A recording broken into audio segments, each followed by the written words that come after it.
ನಮಸ್ಕಾರ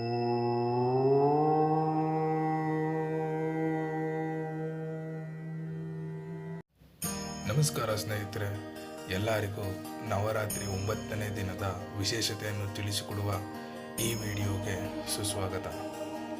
ನವರಾತ್ರಿಯ 9ನೇ ದಿನವನ್ನು ಮಹಾಷ್ಟಮಿ ಎಂದು ಕರೆಯಲಾಗುತ್ತದೆ. ಈ ದಿನದಂದು ದುರ್ಗಾದೇವಿಯ 9ನೇ ರೂಪವಾದ ಸಿದ್ಧಿದಾತ್ರೇಯ ತಾಯಿಯನ್ನು ಪೂಜಿಸುವುದು ಸಂಪ್ರದಾಯವಾಗಿದೆ. ಸಿದ್ಧಿದಾತ್ರೇಯನ್ನು ಎಲ್ಲ ರೀತಿಯ ಸಾಧನೆಗಳನ್ನು ನೀಡುವ ದೇವತೆಯೆಂದು ಪರಿಗಣಿಸಲಾಗಿದೆ. 10ನೆಯ ದಿನವನ್ನು ವಿಜಯದಶಮಿ ಎಂದು ಕರೆಯುತ್ತಾರೆ. ಕರ್ನಾಟಕದಲ್ಲಿ ಈ ದಿನದಂದು ಚಿನ್ನದ ಅಂಬಾರಿಯಲ್ಲಿ ಚಾಮುಂಡೇಶ್ವರಿ ತಾಯಿಯ ಮೂರ್ತಿಯ ಮೆರವಣಿಗೆಯು ಮೈಸೂರಿನಲ್ಲಿ ನಡೆಯುತ್ತದೆ.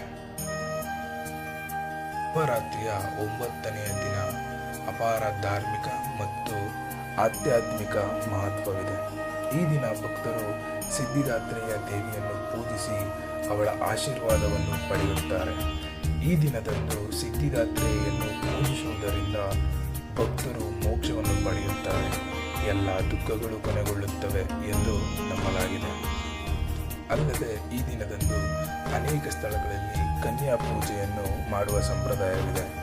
ಅಲ್ಲಿ 9 ಹೆಣ್ಣು ಮಕ್ಕಳನ್ನು ದೇವತೆಗಳೆಂದು ಪರಿಗಣಿಸಿ ಪ್ರಸಾದವನ್ನು ನೀಡಿ ಪೂಜಿಸಿ ಅವರ ಪಾದಗಳನ್ನು ಮುಟ್ಟಿ ಆಶೀರ್ವಾದ ಪಡೆಯುವ ಸಂಪ್ರದಾಯವಿದೆ.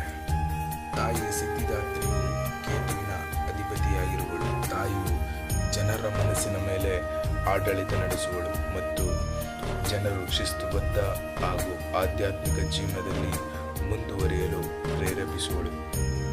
ಸಿದ್ಧಿದಾತ್ರಿ ದೇವಿಯ ಪೂಜೆ ಮಾಡುವುದರಿಂದ ಹೆಚ್ಚಿನ ಆಧ್ಯಾತ್ಮಿಕ ಜ್ಞಾನ ಮತ್ತು ಸ್ವಯಂ ಪರಿಶೋಧನೆ ಸಿಗುವುದು. ಜನ್ಮ ಕುಂಡಲಿಯಲ್ಲಿ ಕೇತುವಿನಿಂದ ಆಗಿರುವ ಯಾವುದೇ ಕೆಡುಕನ್ನು ಸಿದ್ಧಿದಾತ್ರಿ ದೇವಿಯು ನಿವಾರಿಸುವರು.